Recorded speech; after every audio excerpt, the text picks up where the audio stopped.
중남미 각 지역에서 참석하신 존귀하신 평화대사 여러분 안녕하십니까? 이 귀한 행사를 준비해 주신 모든 분들과 참석자 여러분에게 깊은 감사를 드립니다. 이번 컨퍼런스는 천주평화연합 창설자 한학자 총재님께서 항구적인 평화세계의 실현을 강조하시며 공생, 공영, 공의주의의 주제 아래 최근 코로나 팬데믹 사태 이후에도 수억 명이 함께 참석하는 제7차 희망 전진대회를 준비하는 지역별 행사입니다. 천주평화연합은 지난 2021년 5월 9일 정치, 경제, 종교, 문화, 안보, 환경 등 각계 분야 최고 전문가 2022명을 선정하여 한반도 평화통일과 항구적인 평화세계 실현을 위한 심도 있는 방안에 대한 연구와 논의를 위해 싱크탱크 2022가 대한민국은 물론 전 세계에서 함께 출범하게 되었습니다.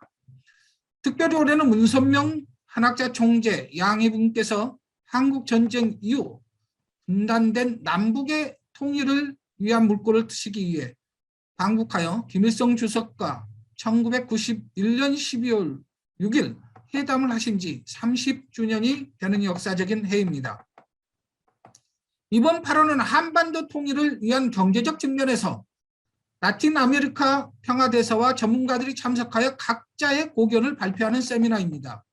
30년 전 문선명 김일성 회담은 남북 통일 문제, 이산가족 상복, 핵무기 개발 중지, 남북 정상회담 등 국제적 의제들을 진지하게 의논하고 4개항 합의문과 10개항 공동성명, 4개의 항의 경제협조 합의서를 발표했습니다. 그중에서 경제를 통한 한반도 통일에 대한 통일그룹의 노력을 알아보고 우리 중남미 평화대사들의 역할이 무엇인지 모색하고자 합니다. 오늘 이 컨퍼런스를 주최하는 UPF 창설자이신 한학자 총재께서는 문선명 총재 김일성 주석 회담의 모든 과정을 직접 함께 하셨고 지금도 그 협의사항을 실천하시기 위해 세계적인 차원에서 실천 분양하고 계십니다. 이런 역사적인 회담 30주년을 기념하면서 이 컨퍼런스를 통해서 저는 문선명 한학자 총재께서 한반도의 통일과 세계 평화의 초석을 닫기 위해 북한이 어떠한 노력을 하셨는지 경제적인 측면에서 말씀드리고자 합니다. 지금 북한은 세계적인 경제 제재로 고립되고 북한 주민들은 생존권마저 위협받는 비참한 처지에 놓여 있습니다. 한반도를 둘러싼 강대국들은 서로 정치적 헤게모니 때문에 북한을 경제적으로 제재 조치를 취하며 압력을 주어 개방적 사회로 인도하려 하지만 문제는 더욱더 악화되어 가고 있는 실정입니다. 미국의 트럼프 대통령과 북한의 김정은 국무위원장 그리고 남한의 문재인 대통령이 여러 차례 만나 희망을 주는 듯 하였지만 지금은 다시 북한은 외부 세력과 대화를 단절시켰습니다. 이러한 어려운 상황에서 북한의 문을 열고 한반도의 통일과 아시아 평화를 넘어 세계 평화로 가기 위한 해법은 무엇이라고 생각하십니까? 한반도를 중심으로 남북한과 중국, 러시아의 대륙 세력과 일본과 미국을 중심한 해양 세력들이 첨예하게 싸우는 지역입니다. 이러한 한반도를 둘러싼 국제 역학관계를 풀고 한반도 통일을 이룰 수 있는 해법이 무엇입니까? 군사적武力으로 해결되겠습니까? 아니면 정치적 힘으로 해결되겠습니까? 그 해법은 UPF 창시자 사상에서 찾을 수 있습니다. 우리는 이 사상을 두익사상이라고 합니다.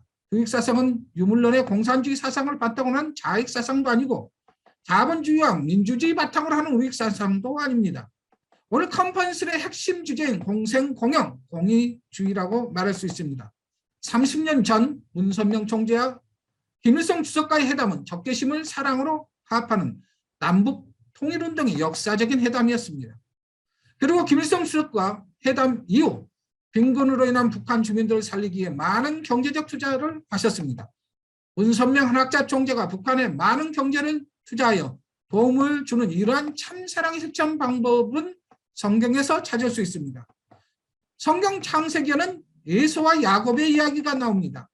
아버지로부터 부여받은 장자권 싸움을 놓고 두 형제는 원수였지만 야곱이 형 에서와 하나 되기 위해 하란에서 21년 동안 고향을 떠나 갇은 고생을 하여 모은 재물을 가지고 다시 고향을 찾아와 형 에서에게 주게 됩니다. 형 에서는 동생을 죽이기 위해 21년 동안 칼을 가고 동생을 죽이려 했지만 동생의 참 사랑을 알고 하나 되어 화해를 하게 됩니다. 30년 전 문선명 총재와 김일성 주석 회담도 이와 같습니다. 야곱 입장 문선명 총재는 에서 입장인 김일성의 평생 전 세계에서 닦은 경제적인 기반을 가지고 북한에 도움을 주어 하나가 됩니다. 김일성은 성공지장 문선명 총재를 죽이기 위해 평생 암살 테러 지시를 내렸습니다. 그러나 김일성 주석은 문선명 총재 참사랑의 실천을 보고 적개심을 버리고 하나가 되었습니다. 그리고 그 자녀 김정일과 그 손자 김정은은 최고로 문선명 한학자 총재를 존경합니다. 그러면 어떻게 30년 전 문선명 총재와 김일성 주석의 회담이 이루어졌는지 경제적 측면에서 고찰해 보도록 하겠습니다.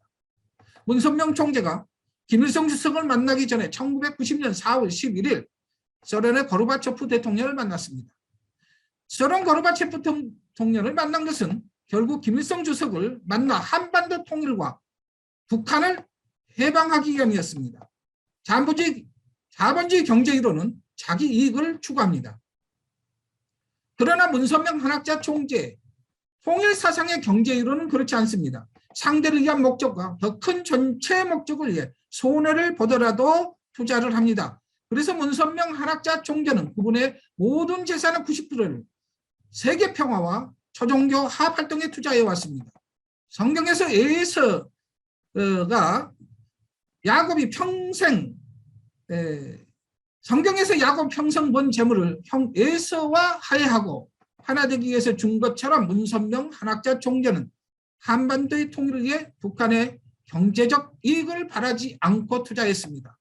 자본주의 이론을 가진 경제 투자자들은 남북한의 정치적 위기가 있을 때마다 손해를 보지 않기 위해서 북한에서 공장을 폐쇄하고 철수를 했지만 통일그룹은 절대 그러지 않았습니다.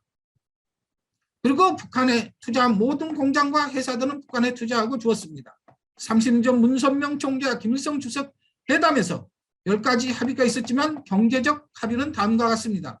북한은 해외 동포를 위시한 모든 국가에 대북한 경제 투자를 환영하며 군수 사업을 제외한 북한의 평화적 경제 사업의 통일그룹에 지원하는 대원 측에 합의합니다.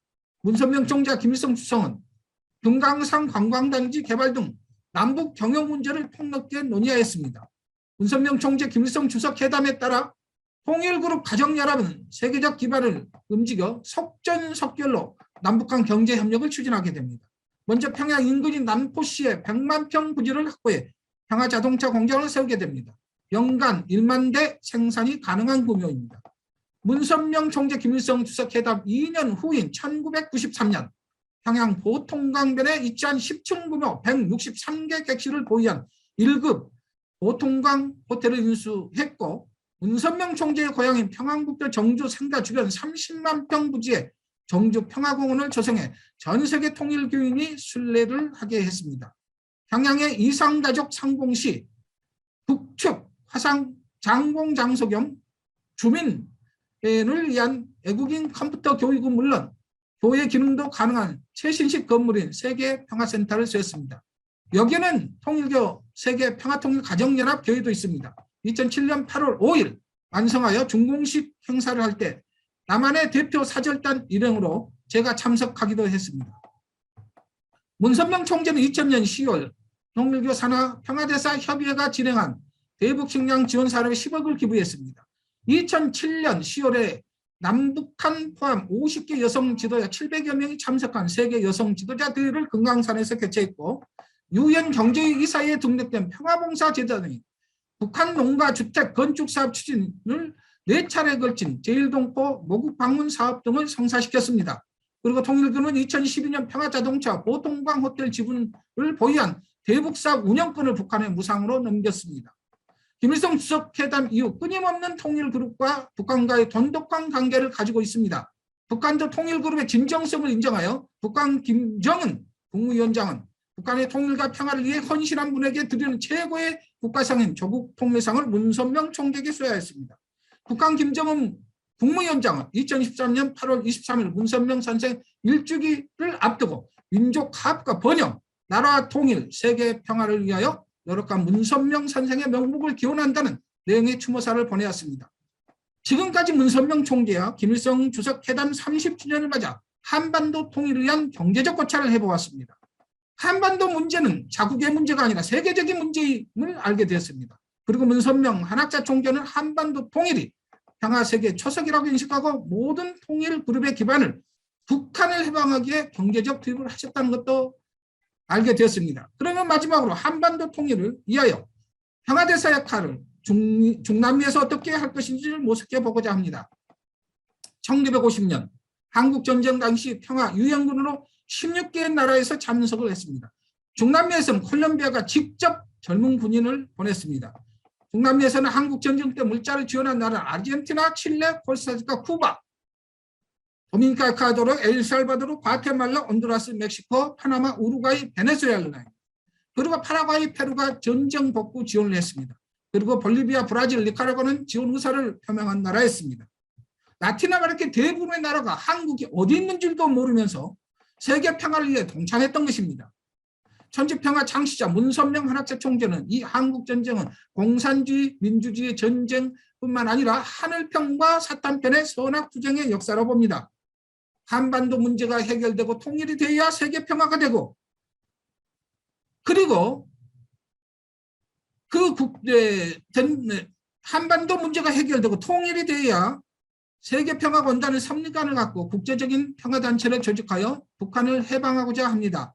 한반도의 통일은 아시아 평화로 직결되며 세계 평화의 초석이 됩니다. 한반도 통일은 군사적, 정치적 방법으로 어려움이 있습니다. 참사랑이 기반이 된 상대를 위하고자 하는 삶의 가치관이 두익사상, 하나님주의, 공생, 공연, 공의주의입니다. 그래서 이 세미나를 통해 참석한 모든 라틴 아메리카 평화대사분들에게 UPF 창시자가 주장하는 두익사상, 하나님주의, 공생, 공영, 공의주의를 공부해 볼 것을 제안합니다. 통일운동에서 궁극적으로 추구하는 목표는 인류 공동체입니다. 다른 말로 하늘 부모님 아래 한 가족, 원 패밀리 언더갓을 이상사의 목표로 삼고 있습니다. 한학자 총재님께서는 2020년 5월 8일 통일운동의 공동체 기구를 하늘 부모님 성이라고 명칭을 세상 앞에 천명하셨습니다. 전주평화는 새로운 이상사회 건설을 위해 필요한 주체적인 전기구인 소속된 정치기구 세계 정상연합, 세계평화국회의원연합, 세계경제인연합, 세계평화학술인연합, 세계평화언론인연합, 세계평화문화인연합 등입니다. 세계정상연합은 캄보디아 훈센 수상 같은 각국의 현직 수상들이 참석하고 있고, 유엔 사무총장이었던 반기문 총장은 싱크탱크 2022 위원장이 되어 이 운동에 참여하고 있습니다. 경제인연합으로 미국의 세계적인 주식 투자가 짐 로저스가 한일 해저 터널과 한반도 통일에 천문학적 재정을 투자할 것을 천명하고 동참하고 있습니다.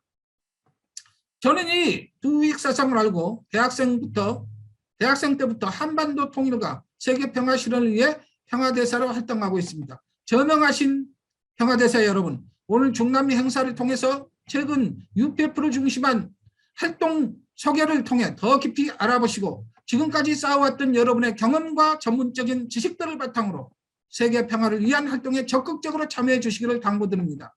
국가, 민족, 종교, 인종, 정치를 넘어 전 세계가 전쟁이 없고 평화로운 세계를 만들기 위한 하나님 아래 인류 대가족을 지향하는 지구촌 형제주의의 공동체 운동에 라틴 아메리카 평화대사 여러분의 참여를 다시 한번 부탁드립니다.